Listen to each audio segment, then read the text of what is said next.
to the Alliance for Prosperity. And it also affects the future of grassroots organizations working in often dangerous neighborhoods to bring about change. And as a result, ultimately it will affect our own security, our own economy, and our standing in the region, and thereby open the door to increased Chinese presence, which we already know is increasing. Remember also that the Northern Triangle countries are still recovering in fundamental ways from the trauma of Cold War conflicts that left 200,000 dead in Guatemala, 75,000 dead in El Salvador, and thousands more victimized in Honduras. 2 weeks ago, a letter from the chairman of the House Foreign Affairs Committee, Eliot Engel, and the ranking member, Republican member, Michael McCaul, to Secretary Pompeo, argued strongly that reducing violence, creating economic opportunity, building less corrupt and more effective governments is not only the best way, but the only way to limit migration. And we have strong evidence that many of those programs are working. That's something that I think is very important to understand. And I'm going to talk about one example very quickly. That USAID, state, and justice foreign assistance programs have played a key role in reducing the migratory push factor of violence in El Salvador. This is just to give you, remember where they are and how close they are in the relationship with us. Now, this is an example of levels of homicide in the region. The highest number you see is El Salvador. But the thing that's important to recognize is between that high point, that peak in 2015 of 105 homicides per 100,000, it's gone down every year as these programs have been working. The programs targeted the 50 highest violence municipalities in El Salvador. They partnered with Salvadoran local government, private sector, and community groups on a comprehensive violence reduction program. They invested in youth most vulnerable to recruitment and intimidation. They knitted together in-school and out-of-school programs, training, job training, family services, and they boosted law enforcement with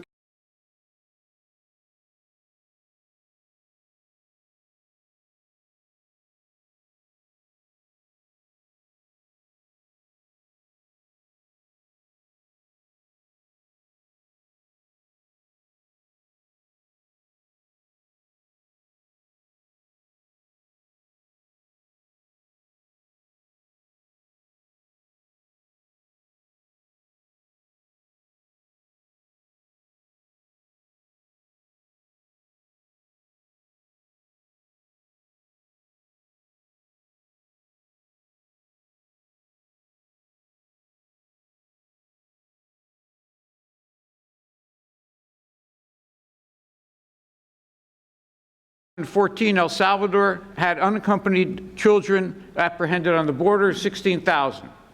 In FY18, it was down to 5,000. At the same time that the push factor of violence was reduced, you had a clear indication of the impact on reduced migration.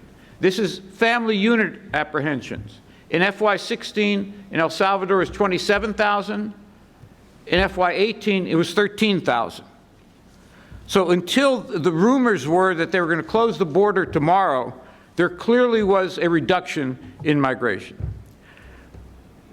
So you sort of have to ask, instead of cutting those programs, and I just wanted to let you see, this is the tracking of drugs coming from, cocaine particularly, coming from mostly South America, mostly from Colombia, except for the flights and others coming from Venezuela. The yellow are air tracks that the U.S. government agencies tracked. The red are maritime trackings.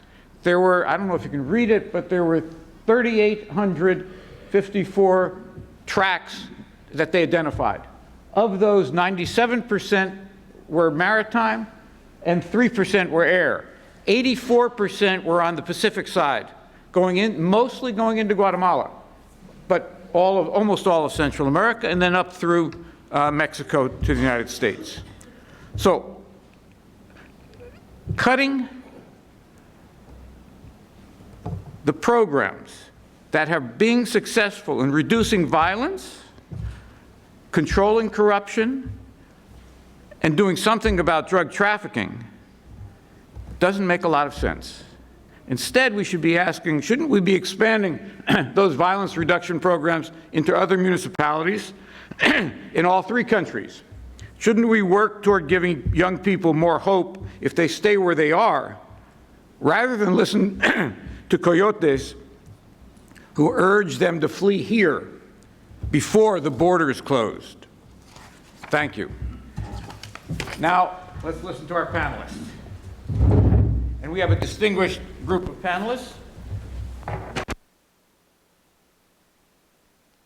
on the consequences of the proposal to eliminate aid to those countries, and also their views on what the justifications are for aid. So first, let's look at the ground-level grassroots development cooperation and what the impact would be on that with Katie Taylor. Katie's the Executive Director of the Pan American Development Foundation, active in community-based development in all three countries. In addition to her private sector management experience, she has been Deputy Assistant Administrator, USAID, and active throughout U.S. development issues for many years. Katie. Thank you, Mark. Good morning, everyone. Mark has asked me to talk a bit about the human dimension of the aid and the cuts. So I'd like to go a little bit deep on El Salvador, but give you some data points as well as some anecdotes, human anecdotes, if you will, of a vision of what can work. In El Salvador, we have 50% un- or underemployment of youth. There's a lot of discussion about youth joining gangs, but what are the alternatives that can be provided? In El Salvador last year, we had 296,000 internally displaced persons. You saw the migration figures that Mark showed, but there's a significant issue within the country, and 31% of those 296,000 internally displaced persons were victims of violence. 37% received direct threats of violence. So those are very real, that's a very real human impact. If we were to cut aid, it's going to reduce protection and reduce for those people. It's going to reduce protection for the 1.6 million children under the age of 14. It's going to reduce protection and legal aid to the 1.1 million women who are victims of gender-based violence. Now, what's a vision of what could work? Let me give you a personal anecdote. Edgar had to flee his home with his children because his wife was murdered. It was a gang-related murder. Thanks to development agencies, not just mine but many others, he is now a successful chicken farmer. He can provide nutrition to his kids, he can sell chickens, he can sell eggs, he's providing for his children's education, he's not migrating. And what moment in time is El Salvador living? We have a president-elect, Nayib Bukele, who is bringing to his country a pro-growth, pro-business agenda to try and lift all ships, lift all boats, lift all families into gainful employment to provide education. So it is, he himself, he was here in DC this week, is saying that for every one job created in El Salvador, you would keep 5 people from migrating, 5 people from being displaced, in addition to, of course, focusing on reducing the violence, continuing to reduce the violence, because El Salvador has made great strides. So that's just one example. In Honduras, we have 190,000 internally displaced people. And many organizations working with police, working with communities to provide employment, education to the families to reduce violence. In Guatemala, there's a huge we've talked about voluntary migration, forced perhaps, but people choosing to flee. In Guatemala, we also, as we have in other countries, there's a huge human trafficking problem where people do not volunteer or in any way, they are victims of human trafficking, 50,000 in Guatemala alone. The three countries also suffer from issues around drought and a common dry corridor, which is particularly harsh in Guatemala, but affects all three countries. The nutrition, the undernutrition, the wasting, and the stunting of Guatemalans is quite severe. So cutting the aid is reducing the protection, reducing the access to education, reducing the efforts to stem violence, and reducing the ability of these families and individuals and youth to stand up and have access. They want jobs, they want to work, they seek education. We can help them working with the governments, working with the communities. Thank you very much, Katie. I'm going to come back with questions after, but first I think I want to hear from Dan Fisk. Dan is the Chief Operating Officer of the International Republican Institute. Dan's worked on Central America in almost as many different roles as I have. In the House and Senate Foreign Relations Committees, as Special Assistant to President George W. Bush and Senior Director for Western Hemisphere Affairs at the National Security Council, and as Deputy Assistant Secretary of the Western Hemisphere Affairs at the State Department, and was President of negotiations also on establishing the International Commission Against Impunity in Guatemala. Dan? Great. Good morning. Thank you, Mark. Thank you, Dan and Randy, for the invitation to be here. Let me start with the Washington caveat that what you're going to hear are my views. I'm not here representing any institution, including IRI, though I will weave in some analysis from our work in the region. A little bit, this is, for some of us, discussion that's deja vu all over again. I'll offer some analytical points and some prescriptive ones as well. I think it's useful to start with a reminder of where we've been over the last 40 years in terms of the U.S. engagement with Central America specifically. Now, this is admittedly a mixed record, and one of the questions out there is the constancy and the consistency of U.S. engagement. But we'll start kind of with the happy point, and that's the end of the civil conflicts. And I agree with Mark's assessment that there's many lingering legacies of those. The end of the conflicts, the negotiations, the various peace agreements, the truth and reconciliation processes that each of the three underwent in different ways. There were post-conflict reconstruction programs, elections and peaceful transitions of power. In fact, they actually do elections well.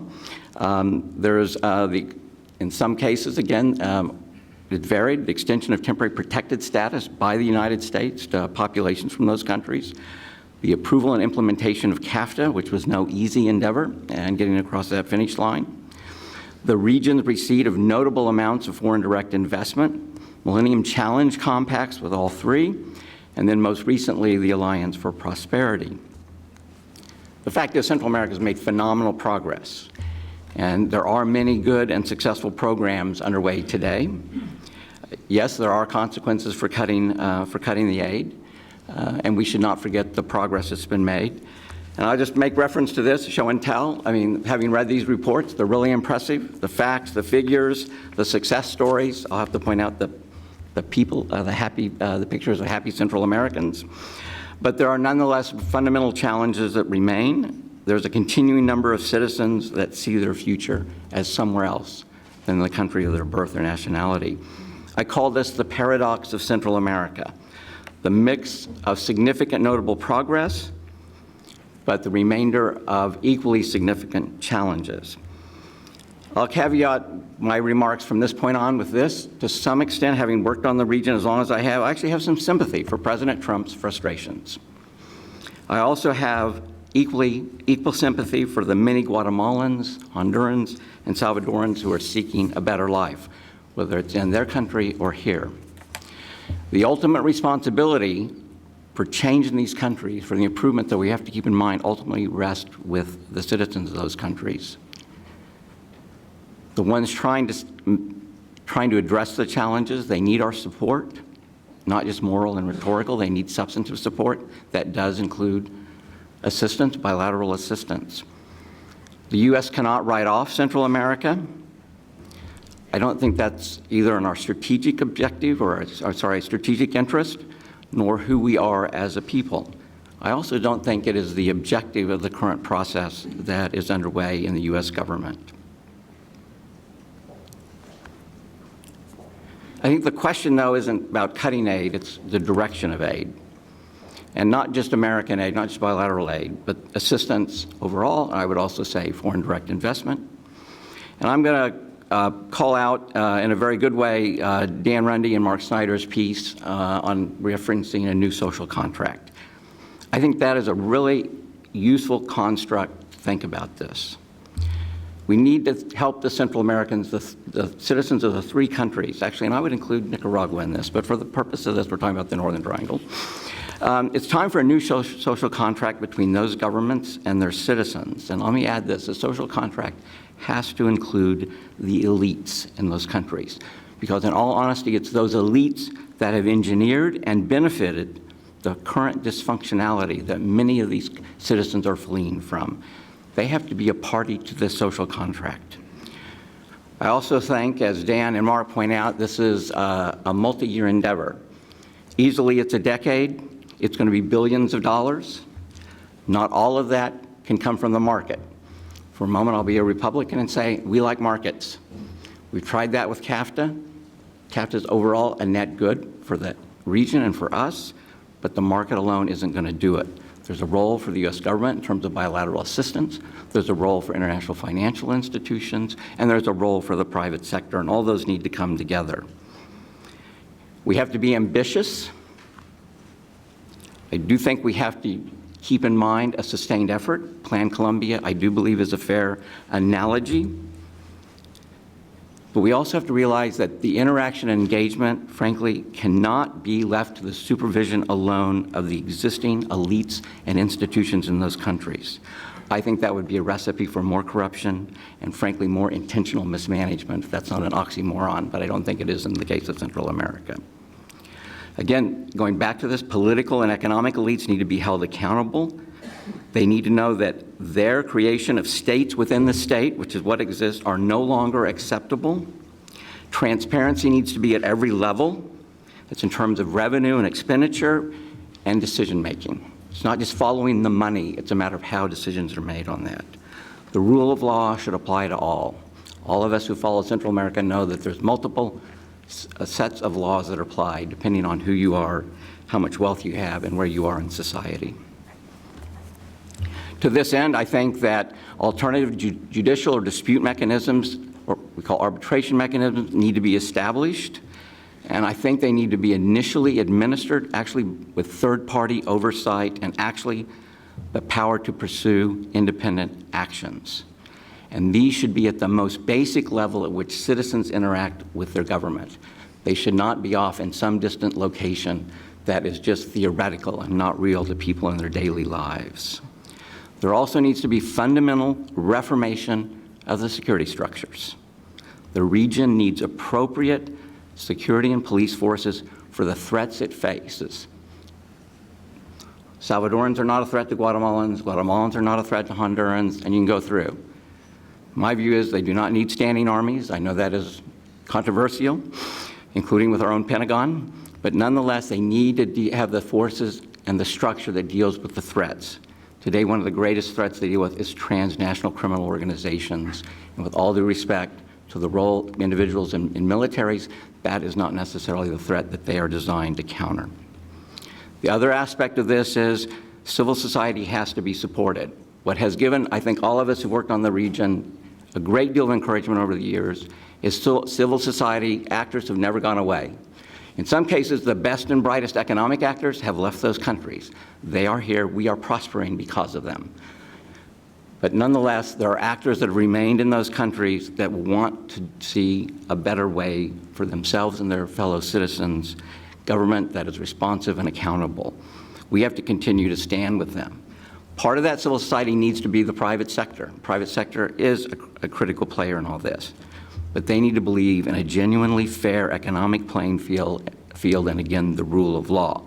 It is not a matter of predatory capitalism, which is what you have represented now by a number of the elites in those countries. Ultimately, this is about country ownership. It's about responsive institutions. That's the objective.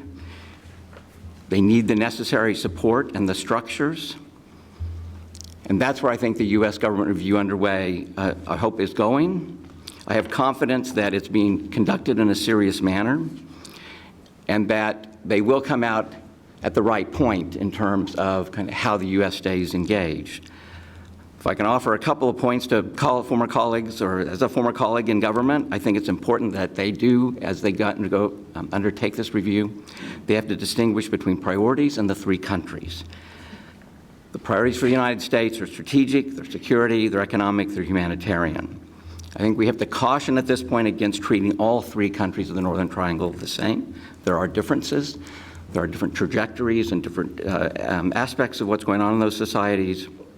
But I think it is very, very important that people understand that we should not necessarily be talking about these as some kind of cohesive whole with one solution. I would say at this point, I'm inclined to give President-elect Bukele the benefit of the doubt. That's based on his rhetoric. As Dan Rundy said, it's trust but verify. But I do think at this point there is merit in doing that, and not just because of President Bukele's rhetoric, because there have been some success stories and differences in implementation in Salvador. As for Guatemala, it's very worrisome and backsliding. The behavior of the current leadership actually has been to enable corrupt actors and corruption. I think there's a serious question about Guatemala. That does not mean we disengage. It does not mean we cut aid. I think it's far more strategic in the application of our aid with Guatemala. And to me, Honduras is somewhere between the two, but skepticism about its political leadership and their political will, I think, is very well based.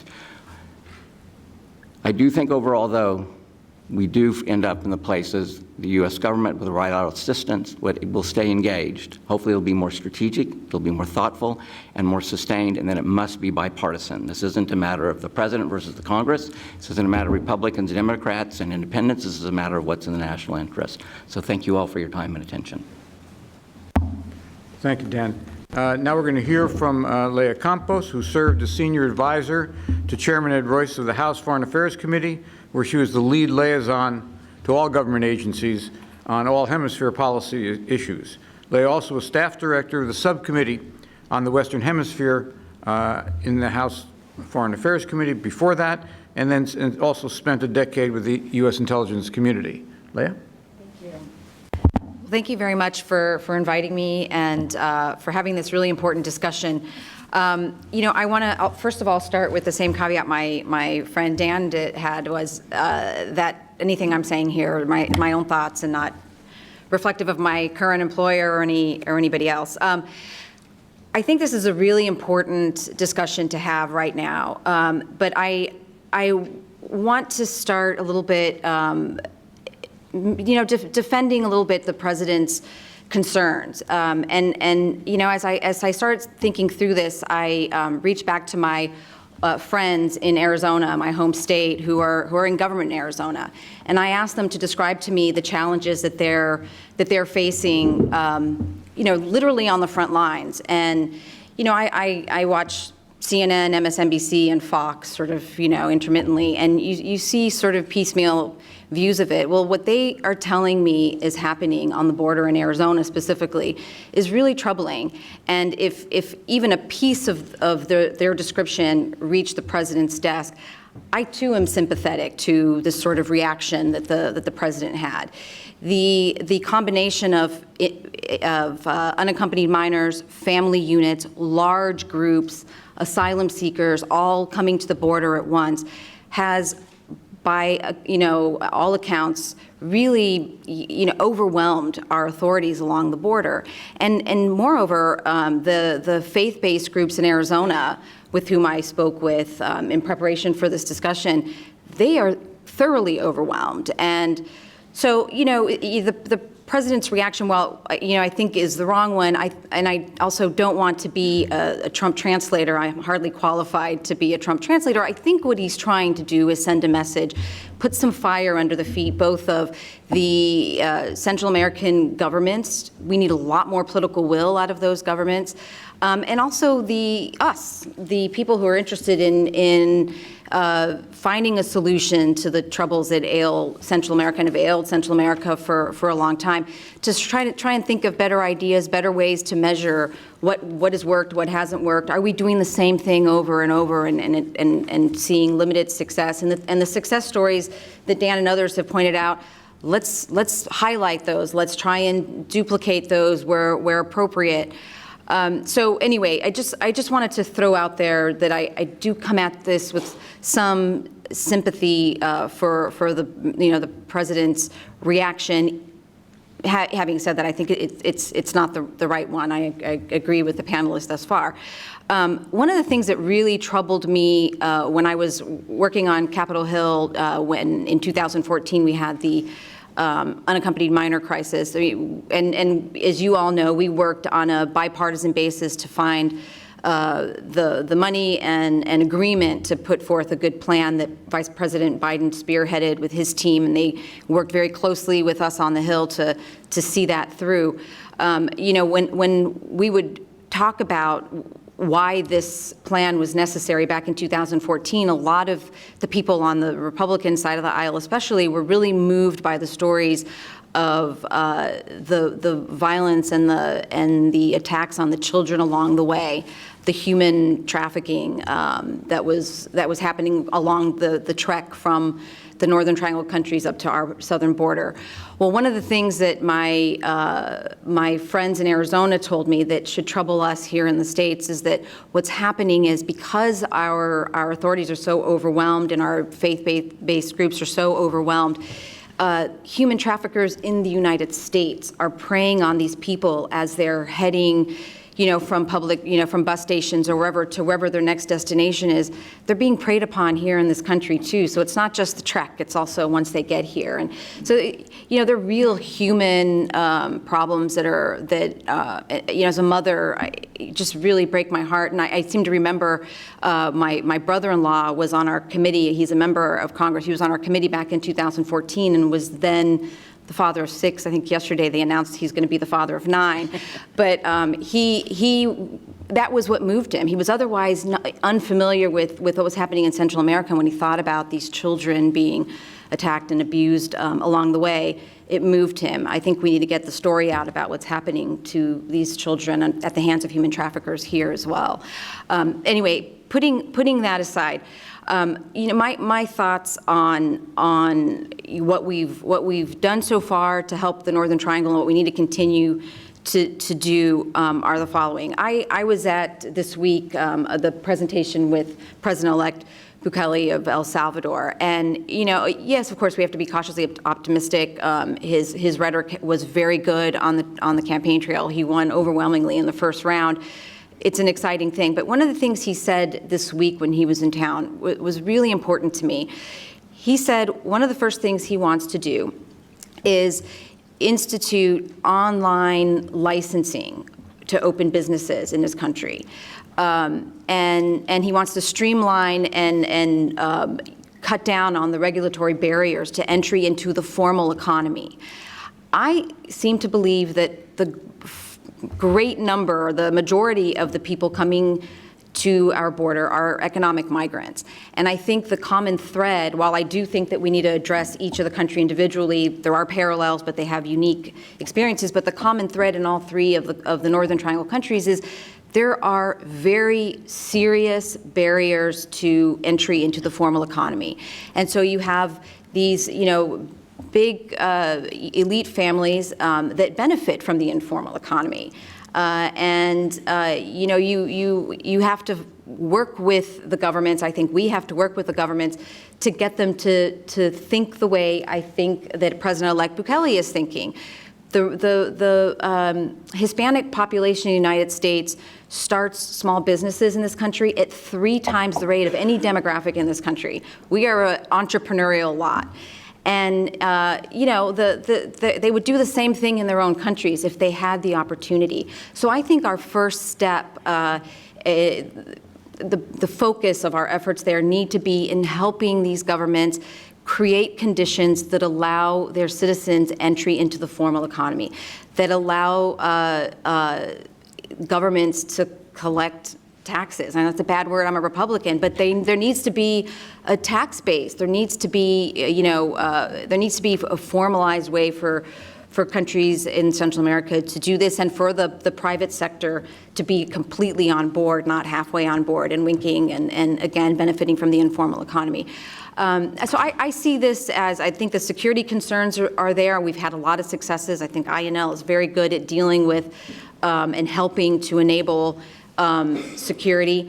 But I think our focus here on out should really be on the economic barriers that that exist in all these countries. And I'd like to see USAID, State Department, your group, everybody else come forward with really clear examples to people, on my old colleagues on the Hill who want to see progress, really clear examples of what works, what doesn't work, and then work with each individual government to try and implement some of these changes the way that Mr. Bukele, or President-elect Bukele, said he wanted to do.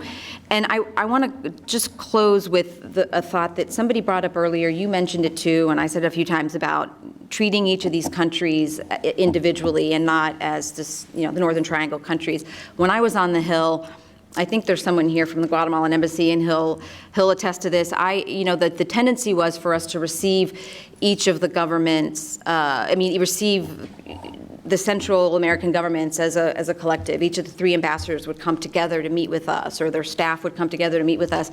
And I would say to them, I want to talk to you individually. I think you're individual countries, and there are individual unique problems that exist, and let's go through and tackle those problems, you know, individually. Find the parallels and where the countries can work together on customs issues. They're already working together robustly. All of that's very good, but let's attack the individual problems that are creating barriers to their citizens' entrance into the economy, and I think that would go a long way to solving this. And I'll close just by saying that I really believe, again, not a Trump translator, but I really believe that his message is one of fire under your feet. We're going to get this thing back online, and I think he just wants to see everybody come on board and show what we can do a little bit more. I think he's a lot more results oriented. He's not in the weeds like all of you are, and wants to see figures and numbers and results. And so I think it was just a fit of frustration as opposed to a real policy shift. At least that's what I'm hoping and believe. Thank you. Thank you, Leah. We're going to turn, by the way, we all hope you're right. Now we're going to hear from Rebecca Vilchavez. She was formerly Deputy Assistant Secretary of Defense under President Obama during a period when Central America became one of the dominant foreign policy concerns in the region. Earlier, Dr. Chavez was tenured professor of political science at the U.S. Naval Academy, and her research book and many articles have been on Western Hemisphere security, the rule of law in nascent democracies, courts, and comparative politics. She's a non-resident senior fellow at the Inter-American Dialogue and a member of the Council on Foreign Relations. Rebecca. Good morning. Thank you so much, Mark, for putting this together, and for the entire CSIS team for continuing to shine a light on this situation in the Northern Triangle. I feel like we've shown this tendency over the last couple of years to jump from crisis to crisis so quickly that I, for one, am suffering from some whiplash. Last night I was at an event and I saw a friend, and I told her what I was going to be speaking about today, this announcement about cutting funding, and she said, you know, well, wasn't that about 210 decisions ago? So bottom line, thank you for keeping this on the agenda. It's such an important issue. Clearly, we have many people in this room who care deeply about it. I also want to say that I'm not quite as sympathetic to the president, and I think one of the reasons is this rash decision, and although I do understand we need credible partners in the region, is that this isn't new. I mean, the administration has been trying to cut funding to the Northern Triangle since it got in office. We had $750 million in 2016. Let's see, I have this scrawled in my sloppy handwriting. That was cut by roughly 20% to $615 million in 2018, but that's only because of Congress pushing back so hard. And again, this kind of also brings up both of your points about bipartisan support. Okay. So what I've been asked to do today is to talk about the security and defense implications of any funding cuts to Guatemala, El Salvador, and Honduras. And as you all know, along with the economic challenges, the poverty, the access to the formal economy that you mentioned, Leah, citizen insecurity is one of the key push factors for migration, which is why security was one of the 3 pillars of the Central America strategy. And it's also, I've got to say, an honor to be in the room today. I know many of the authors or those who contributed to this strategy are here in the room, so thank you all. So desperation continues to lead many Central Americans to flee the violence in their home countries.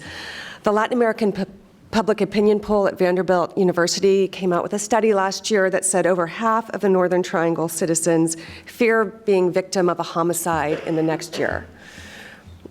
I mean, as long as that's the case, that the desperation is going to be there, the migration issues are going to continue.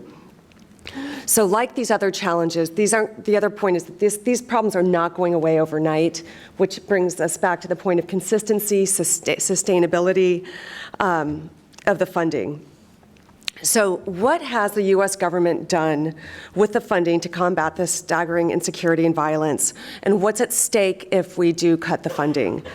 So right off the bat, I want to say that from my former perch at the Pentagon, the interagency made the right decision to focus on police reform and strengthening the judiciary rather than on the militaries of the region when it comes to addressing citizen insecurity.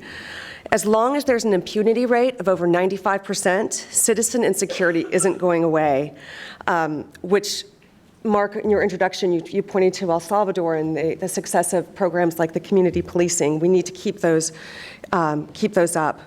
But that being said, a DoD priority, starting really with the unaccompanied children crisis in 2014, has been supporting the broader U.S. government strategy for Central America. One way we've done this, and we're continuing to do this, is by helping to counter the transnational narcotics and criminal networks that contribute to the violence and instability in Central America. The Department of Defense counter-narcotics program doubled its investment in Central America in response to the President's prioritization of the Isthmus in 2016. 90% of the cocaine that's destined for the United States transits through Central America. However, we recognize that the challenges in Central America require comprehensive, long-term solutions that go beyond sort of the traditional training and equipment that DoD does in the region. And here I want to mention kind of one suite of programs that's at stake, and it's our defense institution building programs, which are very different than, and I would argue they're as important as the traditional training and assistance or our broader counter-narcotics assistance. And this brings up this point that Dan made about the importance of having responsive institutions, and that goes for the defense sector as well. So this defense institution building program, it's a contribution that touches on both the governance pillar of the Central America strategy and the security pillar of the Central America strategy. What we do with defense institution building is we work with defense ministries to share lessons learned and best practices for defense governance.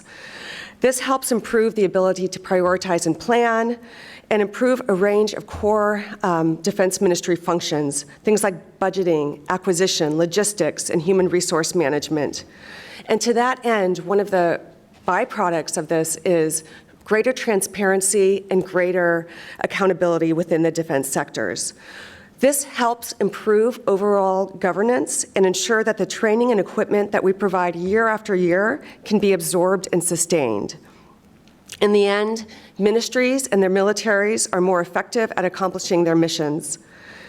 And while DIB is this defense institution building, it's a global activity, I would argue that's had the most success in the Western Hemisphere. And I want to share some highlights from our DIB programming in Guatemala, where we're seeing some actual institutionalization of key reforms. In the 5+ years, actually the 5+ years, that's a key point too. These are things that don't happen overnight. It required sustained commitment. In the 5+ years since we started the DIB effort in Guatemala, the government of Guatemala developed its first national security and defense policy, created a Vice Ministry of Policy and Planning. It overhauled its planning and logistics processes and adopted a capabilities-based planning process. And the increased transparency that came from all of this has led to much more meaningful oversight of the defense budget by the Guatemalan Congress. And it was also based in large part on Guatemala's strong endorsement that El Salvador had agreed to kind of take on this sort of programming. But this DoD program isn't all at stake. One of the unintended consequences of cutting the funding has to do with the militarization of law enforcement in the region. The militarization of law enforcement in the Northern Triangle is another challenge to the long-term stability and security of the region. Armed forces typically aren't prepared to assume policing roles, and we've seen the consequences of this in the form of human rights abuses in the Northern Triangle. But through the Central America strategy and through the funding process, the fact that 75% of the funding was conditional on a series of reforms, we've been able to work with the countries of the Northern Triangle to develop plans for an off-ramp for the military. And in order to continue this, we have to continue to engage. We can't walk away right now if we hope to address the government's desire to create some sort of off-ramp for the military. And one final unintended consequence I want to mention here, and this is, I think it's incumbent on all of us in this room to help develop narratives about the importance of this funding.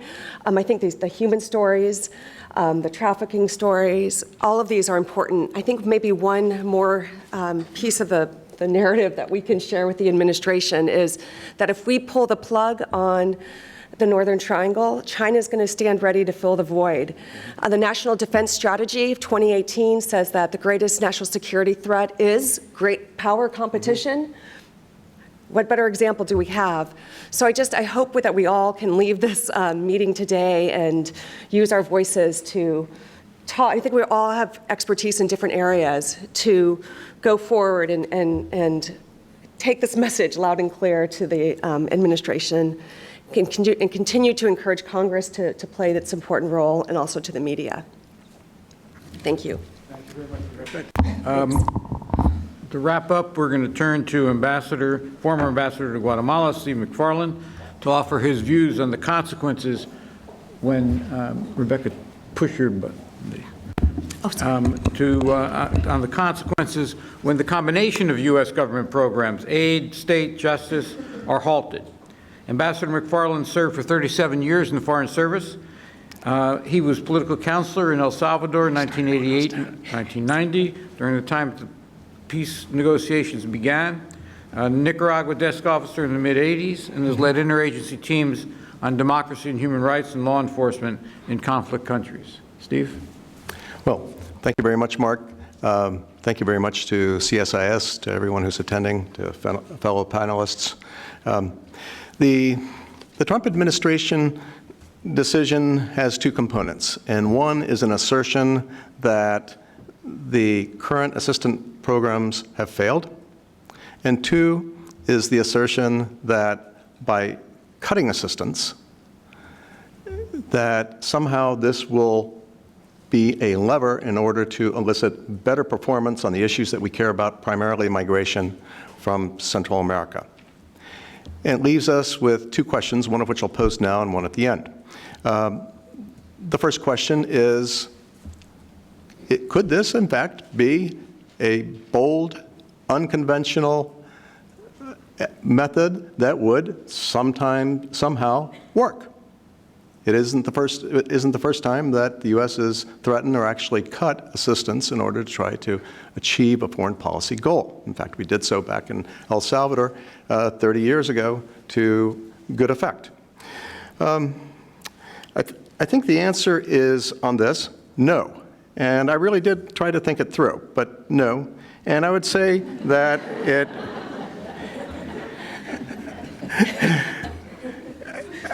I have a certain sympathy for the frustration that people in the administration must feel for, hey, we're putting in money and problems are still happening. Why is it happening like this? Well, this panel is, and you all have the answers to that. But so I think there are 4 observations on why it wouldn't work.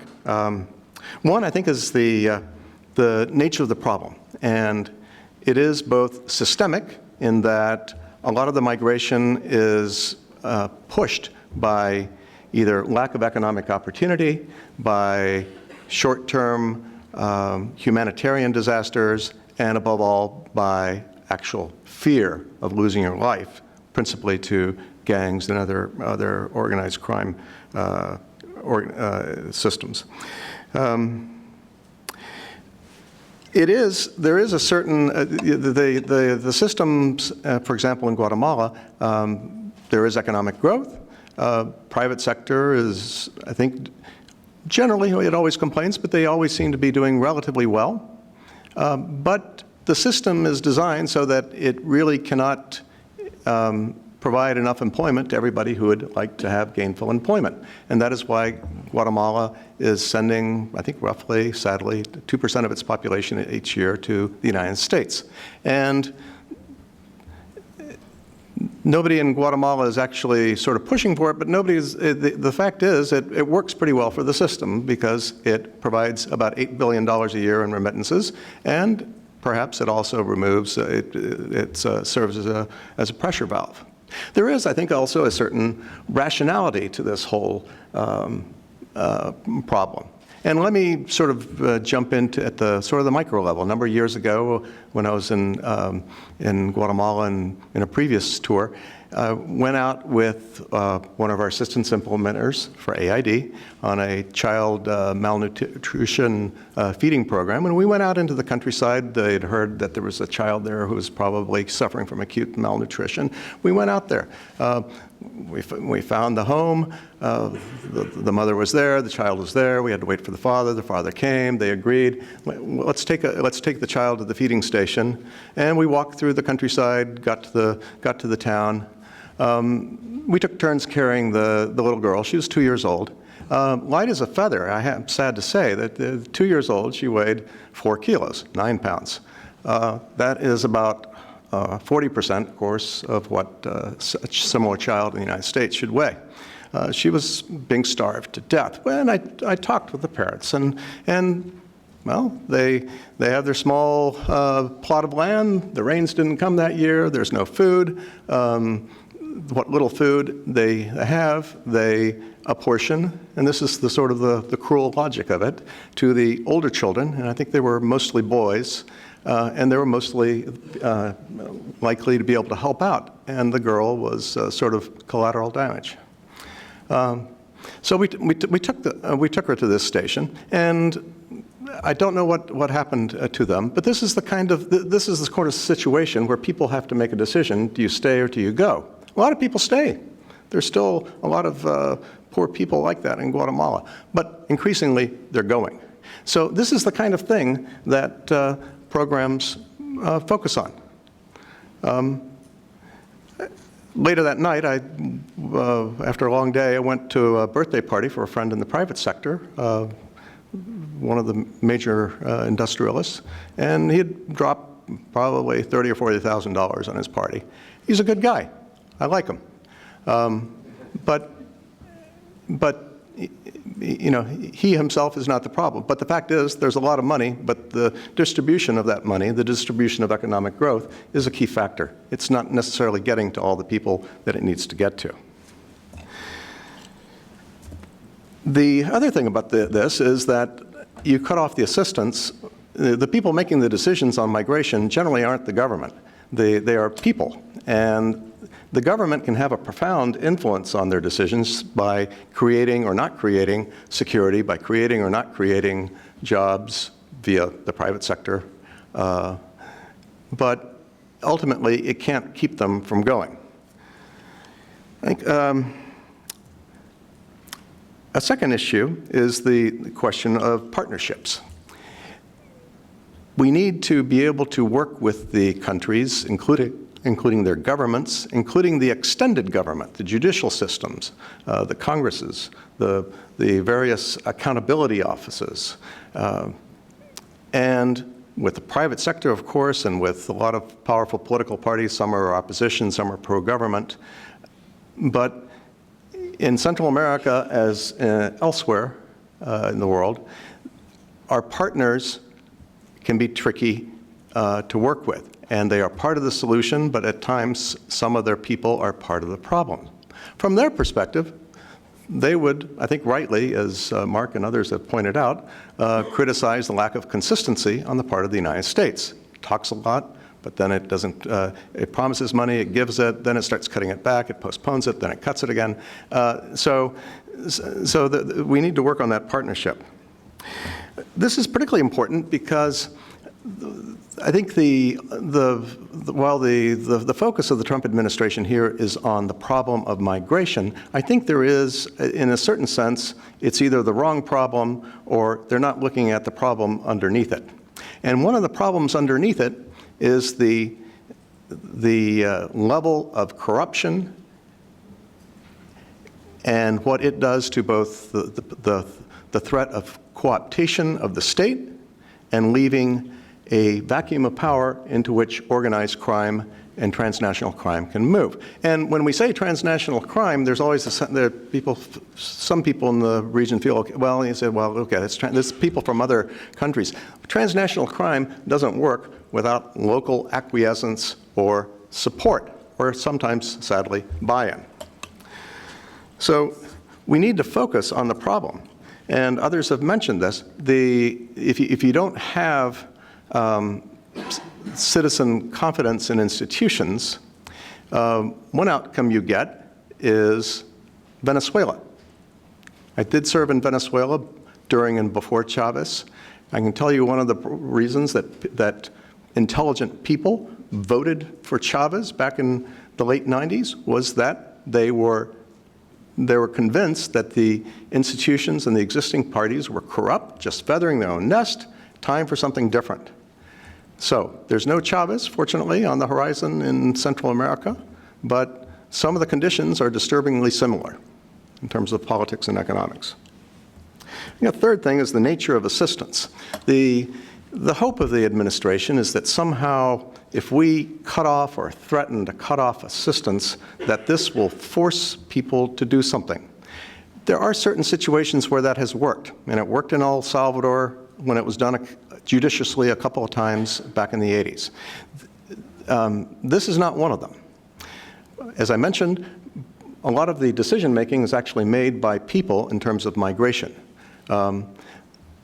Second, the way assistance works is it is already designed to support activities and outcomes that are in the United States' best interests, as well as it's negotiated with the host country.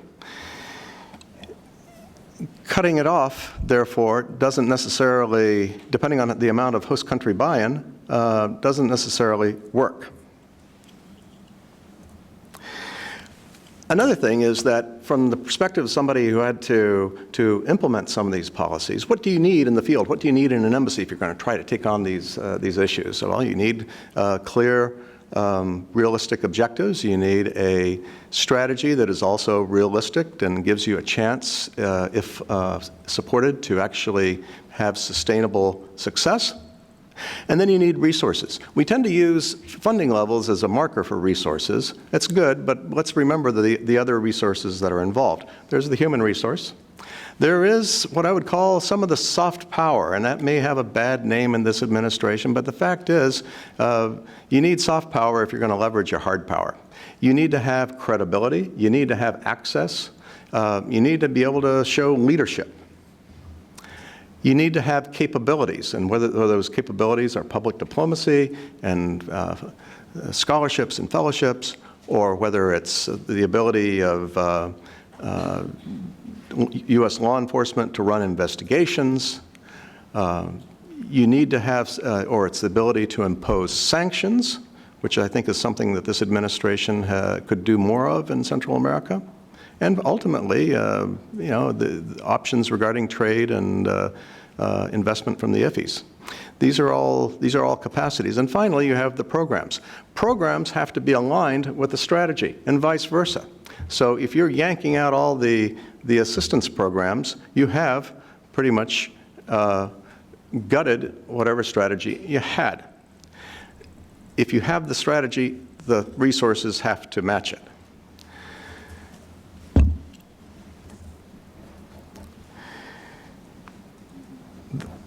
The last point is on the spillover effects. And several of the panelists have already mentioned China. Absolutely. This is a vacuum into which I don't think they would rush, but I think ultimately they will get in there. They will play it for the long term, and we and the Central Americans will not be better off for it. I think a second problem, inconsistency here, is regarding Venezuela. Now, the Maduro government stays in power based on a lot of factors, but one of the things that helps it, and particularly helps its relationship with the Venezuelan military, is offering cuts from the drug trade coming out of Venezuela.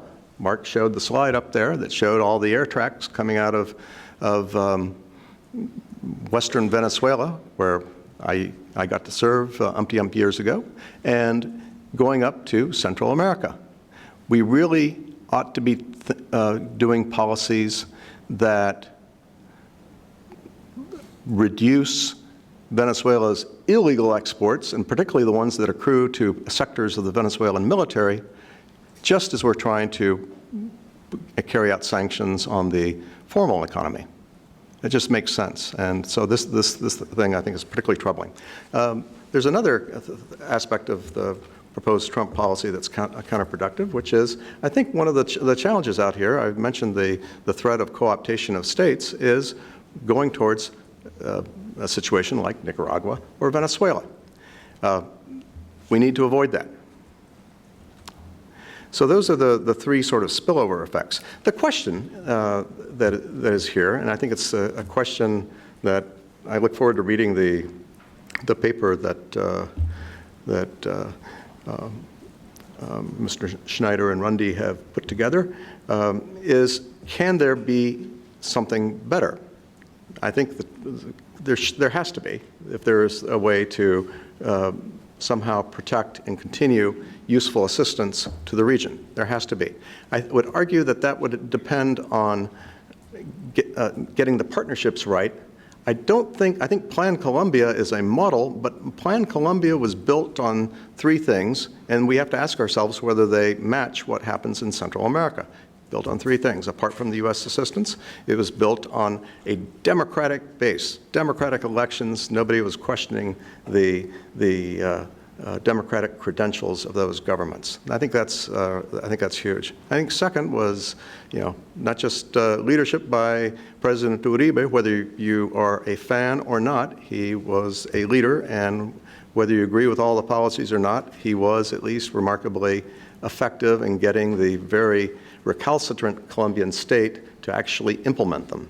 So, and finally, there was buy-in from the private sector. I was in Guatemala 8 years ago when President Uribe came by. I sat in the room with him in the private sector, and he told the private sector, if you want to change things, you're going to have to cough up more money, taxes. That's the only way you can do it. Guatemalan private sector was taken aback. They liked him, but no, they don't want to do that. I think that we need to insist on some sort of partnership. And finally, we need to be thinking about how we pressure, cajole, convince members of governments, private sectors, opposition parties, whatnot, to do what they need to do. And this really should include individual or group sanctions as a last resort. If this is something that really does get people's attention, cutting off assistance, actually does not. And one would hope that one would not have to go down the road towards, looking at more drastic sanctions. But there has to be a new kind of partnership in which there is shared responsibility and shared contributions and shared consequences of noncompliance. Thank you very much. Great, thank you. I'm not going to let the panel off without responding to some direct questions. But I think they've given you a pretty fair idea of both what the context is for the decision-making and the implications about how the decisions ultimately are made. So my question, to some degree, relates to what everybody has said. In the report that we just produced, we asked a couple of questions, and it goes to, can you build the kinds of policies that you're talking about in terms of anti-corruption reforms, good governance, adequate tax resources in the countries to provide services, open the economies effectively so that you can convert informal to formal sectors more effectively, without bringing about a fundamental change in attitude and actions by the elites in those countries. And obviously there's differences between Salvador, Guatemala, and Honduras. And in that process, do some of those sanctions have to go directly at the elites if there's no response? Take it away. I think they do. I think it's very important that the sanctions we talk about be seen as sanctions that are fully based on law. They can be consistent with our policy, but it should not be seen as simply a political decision. I think the most important thing in terms of Guatemala would be there are, I think, a number of people out there who have already sort of jumped way over the bar in terms of meriting sanctions. I think with some of the elites, particularly in the economic elite, I think it's not a question of, there's nobody there in particular I would say, well, we got a sanction right now. But I think it's a question of sitting down and explaining, this is the system. You rely on the United States for a lot of good things, access for your products, send your kids to school and stuff like that. This is what we expect. This is the bottom line, and we're going to enforce it. Katie? If I may, one of the things you all do brilliantly here at CSIS in the Americas program is South-South learning. The Chilean Minister of Social Development is one example of how a country is trying to engage leaders in the elites. Of the 26 key indicators that they've laid out to improve, to reduce poverty and inequality and some other social issues they have, each one has a high net worth individual who's leading it for the private sector and responsible for the results. Which brings me to a second point, which is slightly different, Mark. In the bipartisan letter, we talked a lot about bipartisanship today, that the House Foreign Affairs Committee sent on April 22nd to Secretary Pompeo about these cuts. There's a big focus on be transparent about the criteria that will be used to judge success and so that we are all working together and transparently on what the right outcomes are. Great. Anybody else? I've got another question. One of the things that we mentioned, the problem of sustainability and consistent engagement by the U.S. is one that we've seen not fully fulfilled over the past several decades. In the 90s, Senators Nunn and Lugar put out a 10-year authorization to help remove demobilized nuclear weapons from the Soviet Union. Is that something that you could conceive of, particularly those who have Hill experience? Could you conceive of a bipartisan support for a 10-year authorization for the Northern Triangle in terms of reducing migration by virtue of dealing with the push factors, lack of economic growth, lack of inclusion, corruption, governance.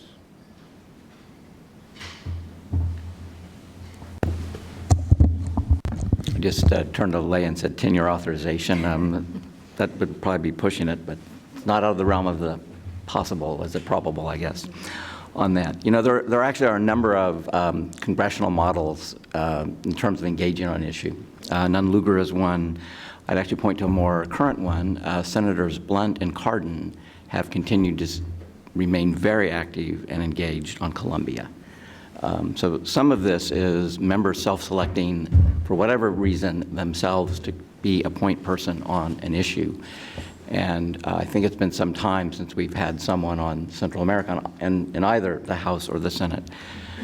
I also will point out that, again, this will be kind of looking back, but it's a model. In the 80s, there were congressional structures, one focused on arms control, itself a very controversial issue at the time.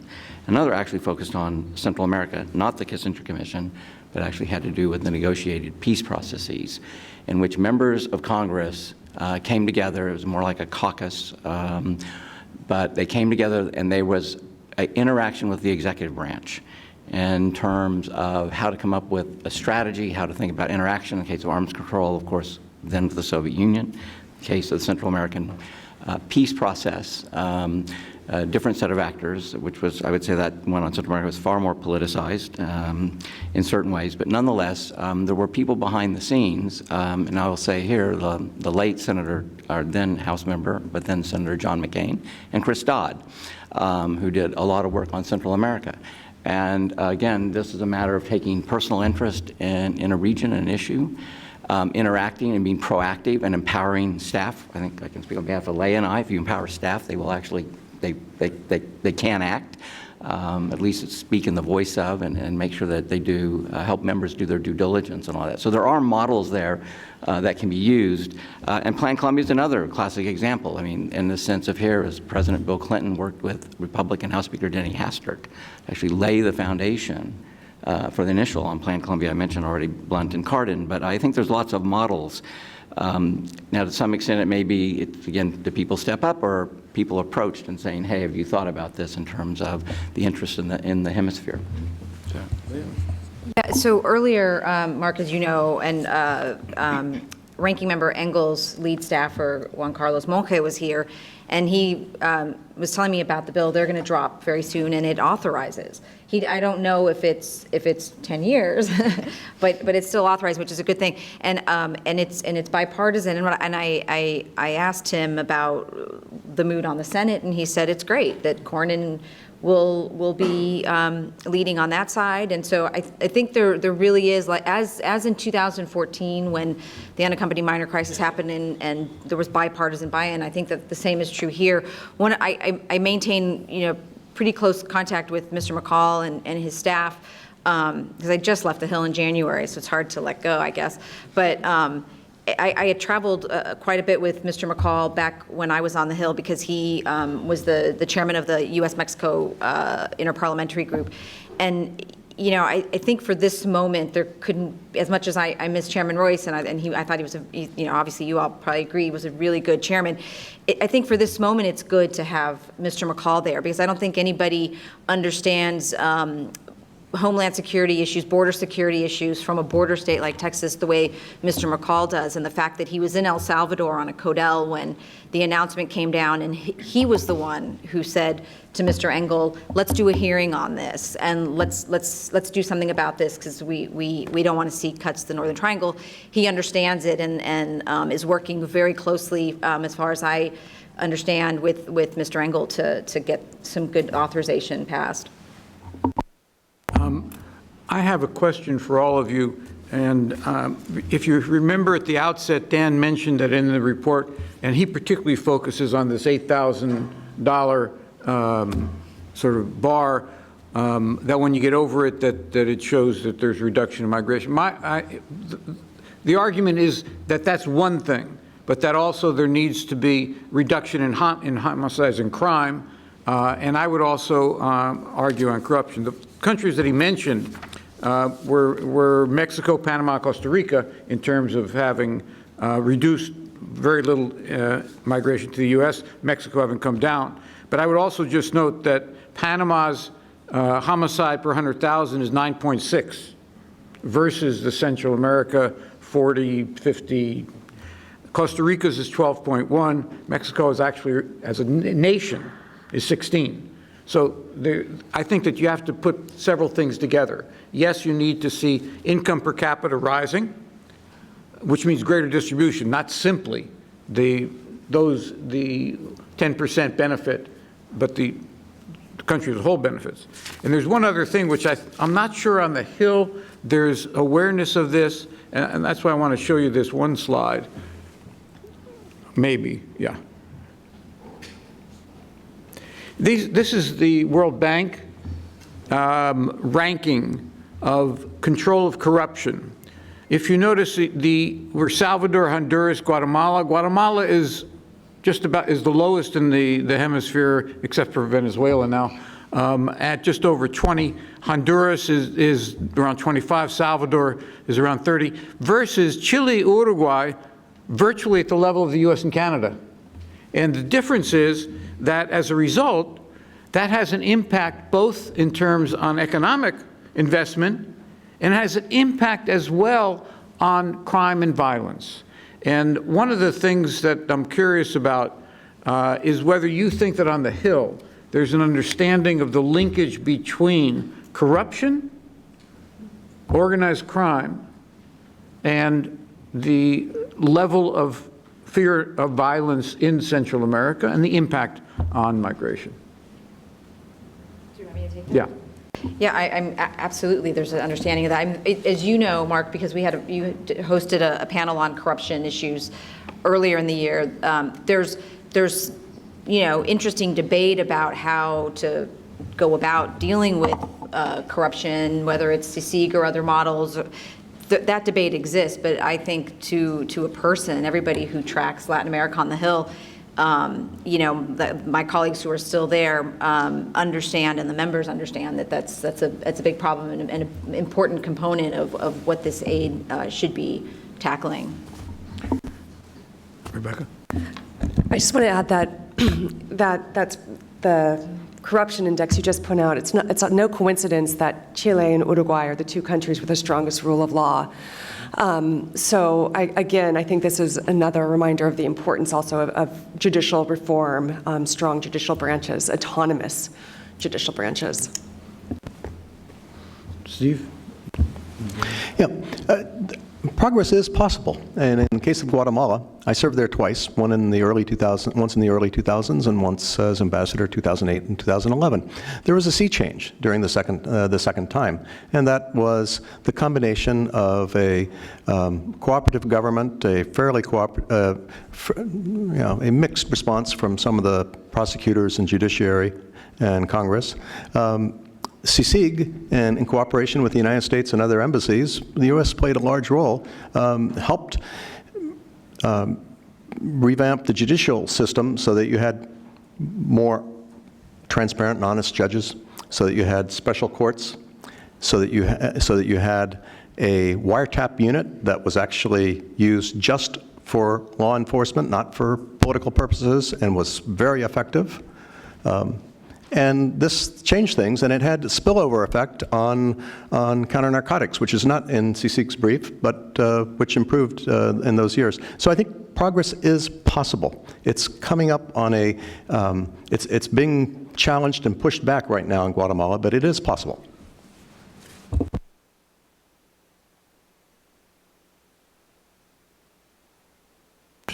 I have one other question. There are programs that are working. We've had some of them described. As somebody who's worked in USAID over the course of 6 or 7 years, when good programs are underway, what I find that it's difficult to make happen is to bring them up to national levels and to have a priority then given to expanding their resources available to them to essentially do what you've done in the 50 highest violence municipalities in El Salvador in 150 municipalities. and then with all the differences of different countries, but to bring some of the same lessons to other countries, particularly Guatemala and Honduras. How do you see solving that problem?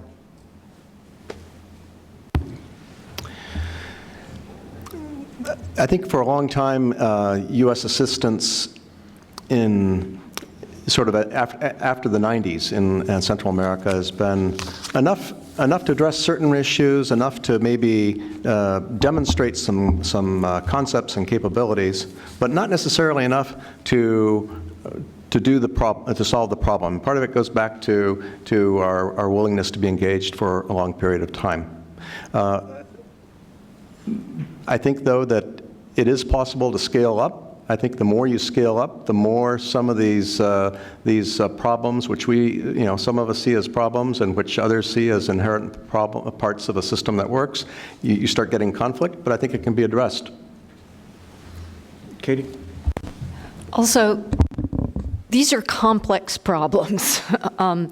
No single sector can resolve them all by themselves, and we just need to remind ourselves of that. To build on what Rebecca was saying, the public sector, you have to work with the public sector, with the police forces to improve their capacity, their forensic capacity, their capacity to investigate, to go after crime, to identify human trafficking, to do all the things that only the police can do.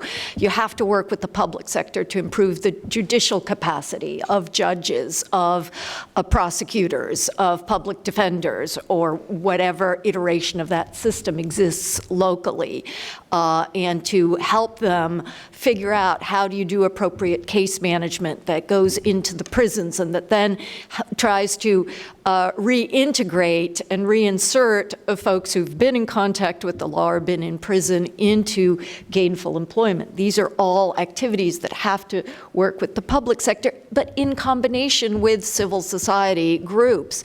Dan, you mentioned, several of you mentioned how civil society groups are very active. They require resources, certainly. They require capacity building, but they have to play a key role in keeping their own governments accountable. If we want to help generate innovation and jobs, we have to work with the private sector. So again, these are multi-sectoral solutions, and the current aid is funding different aspects of all of this that I've just described. I just want to bring in an example from DoD programming, and one of the things I talked briefly about the DIB programming. One of the things that we had started to discuss is actually having that sort of program for the Ministry of the Interior in Guatemala, because as long as, what we'd hear from the military is as long as the police has, this deep-seated corruption, we're never going to be able to get out of this internal policing business. The other thing, Mark, your question about lessons learned applied to one country to another. In the case of El Salvador, it was so we'd had, like I mentioned, the DIB program in Guatemala for about 5 years. And when it was Secretary Hagel at the time, and when he had his bilateral with the Salvadoran Minister of Defense, it was Minister Munguia at the time, and he said, what is this DIB-DIL-D thing that I'm hearing about from my counterpart in Guatemala? We'd really be interested in that program. So again, kind of sharing, there was a sharing of lessons learned. And the third thing is also working with third country in the region. For example, in the DIB, part of that is also kind of human rights training. And that's something that with the Chileans, in our bilateral defense talks, we created a Central America working group. And the Chileans and the U.S., we started working together on the DIB, in particular the human rights training.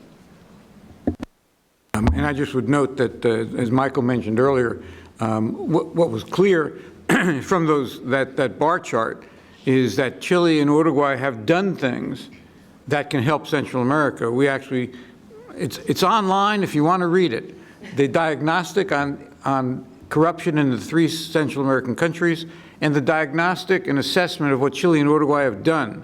And we put them together to try and see if they could marry some of the gaps in Central America with some of the achievements, government and civil society and private sector in Chile and Uruguay. And that's still a process that we think can be put forward. I think it's time to open the floor to all of you. First, I want to recognize that we have here, I'm sure others, but particularly the ambassador from El Salvador to the United States and her minister counselor, and I want to thank them for being here as well. So, questions? I think we have a mic over there for Dan.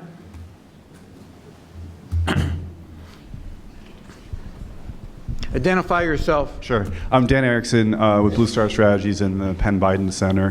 Thank you for the great conversation. I mean, one of my takeaways was that when you look at how the Trump administration sees the main challenges in the region, the growing role of China, the crisis in Venezuela, migrants coming to the border, it seems like cutting the assistance does not help in any of those areas and possibly hurts in all of them.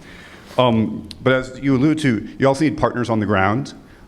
Two of the countries in the Northern Triangle are undergoing leadership transitions this year. You have a president-elect in El Salvador, and then Guatemala is having elections in June. And so I just wanted to hear comments from the panel on how they view the situation in El Salvador and Guatemala, especially given the new presidents. Thank you. Why don't we just go ahead and respond to that? Whoever would like to. I can start with probably more focus on Guatemala than on El Salvador. I think the elections that will be in June and probably with the second round in August are incredibly important. This is an unusual election in Guatemala in that it's still unclear who the candidates will be. It's pretty clear which possible candidates might have what kinds of support, but there are two major candidacies that are probably be decided this week. It's also unusual in that this is the first time in which a presidential candidate in this race was arrested by DEA in Miami, Mario Estrada, and he is arrested. He is accused, and of course he has the presumption of innocence, but he is accused of talking to people he thought were Sinaloa cartel members, and in exchange for providing support to his campaign, and at one point in exchange for killing two of his rivals, he would offer them the use of ports, airports, and to provide short lists for the Minister of Defense and the Minister of Government. So this will, of course, the truth will come out in the trial, of course. But this is, and then there's a separate case called the Subordination of the Congress, which was just announced a few days ago, in which allegedly there were payoffs to up to 60 members of Congress to name the Supreme Court, which interestingly we will be hearing the inevitable court case on this, and as well as a telecommunications law and other things. So it's a tough election. It's got major consequences. I think it's important that the election take place under free and transparent conditions, and that the results be respected by all parties. What could be what should the U.S. do with the next president? I think the U.S. should always try to work with the people that the people of Guatemala elect. The trick will be whether it's possible to arrive at an agreement with that person or not. Yeah. Mark, I'll take El Salvador just because I just met with a couple of the president-elect's team this week, and I heard him speak at this, were you at the Council of Americas? Yeah, I mean, it was really refreshing. This is a young, energetic president-elect who won in the first round with 54%, I think. And he's saying exactly the right things. That's what got him elected. But my sense is that he's serious. He was serious when he was mayor, and I think that the United States understands. Most people who are overseeing policy in the Western Hemisphere understand that what happens in El Salvador and in Central America in general is of consequence and of value to our national interests. And so I think it's an exciting, the ambassador's here, it's exciting new administration, and my hope is that we're going to work as closely with him as he has said he wants to work with us. We have one there, and then Enrique, and then David, and then we'll take those three and then respond. Thank you for the presentations. These have been excellent. I actually have two questions. First, I've done a lot of work as an independent consultant in Central America on energy issues. And one of the things that's been a hallmark of energy development in the region is greater integration and also really sharing experiences within the region. We've talked a lot about Chile, Uruguay. We've mentioned Costa Rica and Panama, and I'm just wondering, are there some things about the experience of those two countries? Costa Rica famously doesn't have a military. Panama has its own history with the U.S. That make it different, make them different, and maybe some sharing of experiences that could be beneficial for the Northern Triangle countries. Right. The second question really is if you could speak to some of the pull factors that are contributing to migration and other aspects of U.S. policy, domestic policy, that contribute to some of the problems. Because after all, these relationships are really symbiotic ones. So I'm referring to immigration policy, narcotics, a whole range of other issues. Thank you. Enrique? Enrique Roy with Creative Associates, formerly USAID CARSI coordinator. I just wanted to be brief and add to the conversation that in terms of violence prevention, we do know what works. We have evidence for that. USAID actually conducted an impact evaluation in 4 countries over 3 years that looked specifically at USAID interventions in about 100 treatment and control communities. And so what the evidence proved was that in those specific communities, people did feel safer after the USAID intervention. So I think what we've learned is that it's not so much scaling up and going to a national level, it's really about micro-targeting these programs in those specific areas that have high homicide rates. But that also requires us to have clear metrics about what we're trying to do with foreign assistance when it comes to violence prevention. It can't be scattershot, it can't be let's just do youth development. It has to be very specific to, are we addressing homicides or are we addressing extortions or both? Because those have very different types of interventions. It requires very good coordination with law enforcement as well on the ground, along with service providers who are working with youth who are at risk of being recruited by gangs or those who want to get out of the gang lifestyle. So I just wanted to add that because, again, we do have evidence. There's ongoing evaluations of this work that can contribute to this conversation. Great. And David?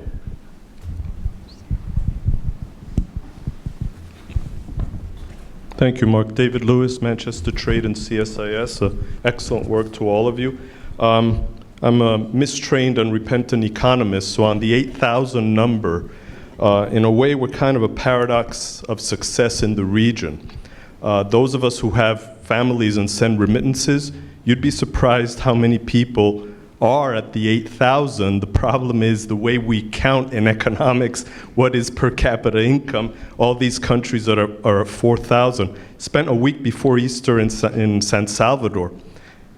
Amazing economic growth and consumption in so many municipalities because of that. Those people are way beyond 8,000, so careful with what we use with those numbers. And that consumption pattern, in a way, is sort of the convergence we've developed in terms of market consumerism with the US, which used to be goods and services. Most of us send money used to for health, cable TV, cell phones.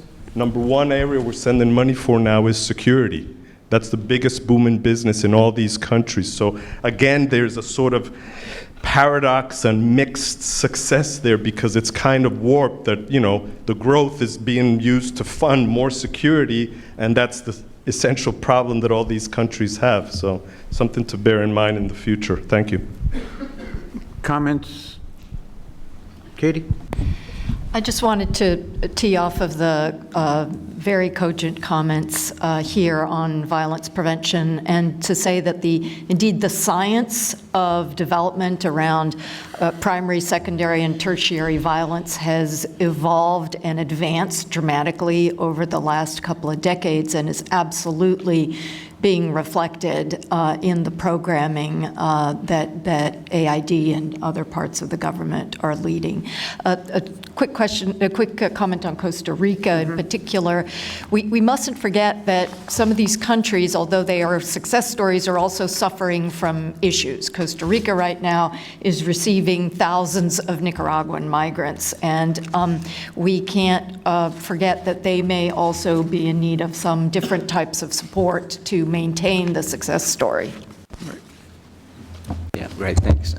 David, I would say first, thanks for your comment on remittances, because they do add to the paradox of Central America and how we count them. It's something that I think we struggle with as a government in terms of the impact, but also in the region. And they have both a pull and a push factor in terms of their effect. Going to the first question, lessons for the region, and I think it's a very good question. I'll just kind of step into a different role. I mean, that's one of the things that groups like IRI and NDI and others that we do, our job is to kind of help the countries or the partners that we work in to kind of understand what the broader lessons are, and they don't necessarily have to be from the same region. In fact, we find quite often that skills, and I think Katie, you've experienced this as well, they literally translate. You may have to put them in Spanish from some other language, but literally they are applicable in that. I think one of the unique things about Central America, and you mentioned Panama and Costa Rica, goes to the dynamic kind of amongst the centrals. One, they're not sure whether Panamanians, kind of how they relate. That's why I think that the work that Mark and others have done on South-South, when you look at Chileans and Uruguayans, it's actually a different conversation. And of course, the same with the Costa Ricans. The Ticos have their own sense of themselves in the region, and you have to be sensitive to that. It's not to be dismissive of what's happened in Costa Rica or Panama. They are in certain ways success stories that also have their own unique histories, some of which we've more proactively contributed to as a country than others. But nonetheless, it is one of those things that we should be looking, we the U.S. government should be looking for partners, and we in the NGO community and civil society should be looking for partners wherever they may be, because we don't want to dismiss that. Pull factors, again, going back to the circumstance, when you kind of look at the numbers, I don't know what the current number is on Salvadorans. I don't know if it's 1 in 3 or 1 in 4 are here. If you look at the numbers of Guatemalans, is it what, 1 in 8? Hondurans is like 1 in 7. So you have this phenomenal interaction with the societies. And also the other factor, we've talked about President Trump and his what I call Jacksonian passionate moment on suspending aid or cutting off aid. But we also have an economy that's booming. And this is going to be probably the biggest pull factor because people see where there's success in jobs. And to go back to Leia's point, I don't know of a community from Central America that doesn't come here and prosper. They all do.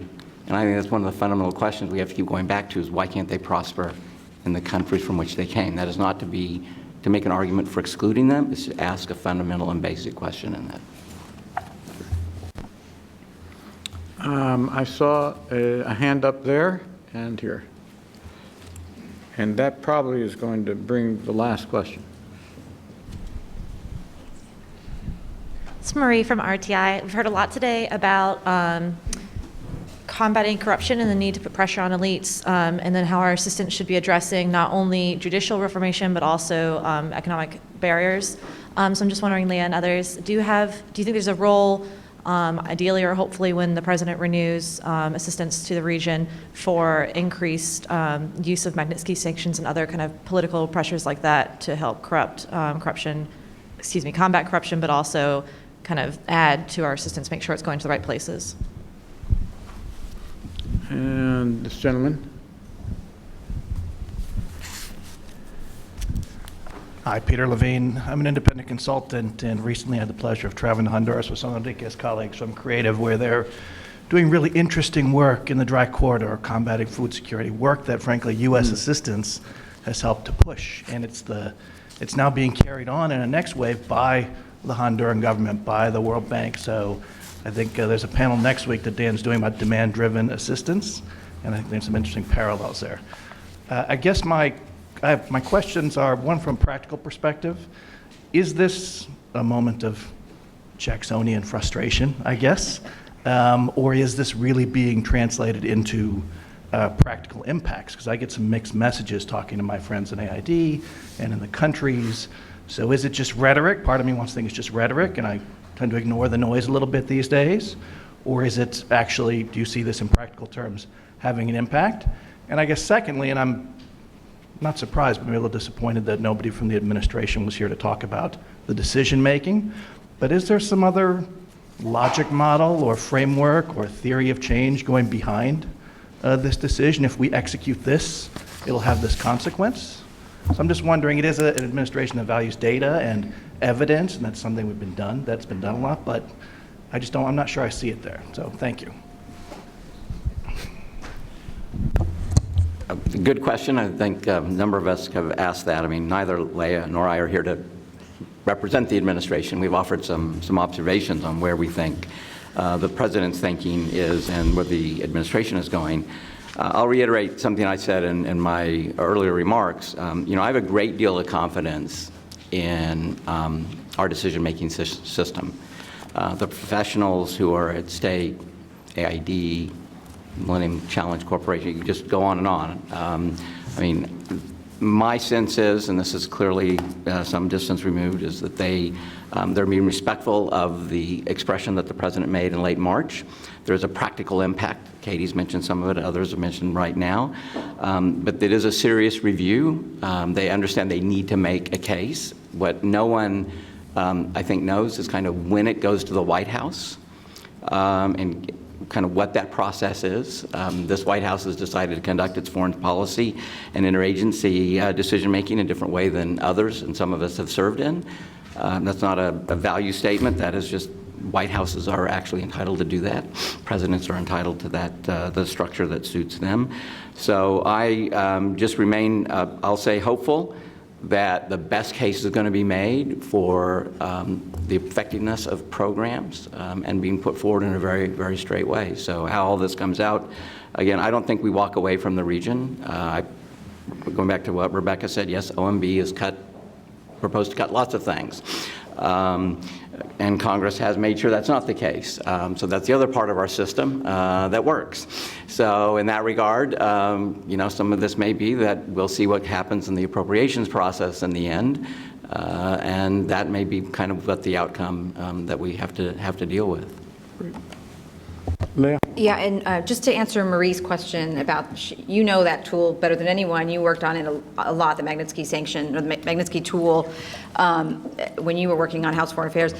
It's a legitimate tool in our toolbox. I mean, the combination of regulatory and you know, other barriers to entry into the economy and the built-in corruption that exists, you know, we have to help these governments who really want to tackle the corruption to deal with it. And if it means employing that, I mean, the Democrats are in the majority now. Mr. Engel is not afraid to use that, to call on the administration to use that tool. I think, and Madam Ambassador, correct me if I'm wrong, I think that President-elect Bukele's campaign slogan was, "There's money if they stop stealing it."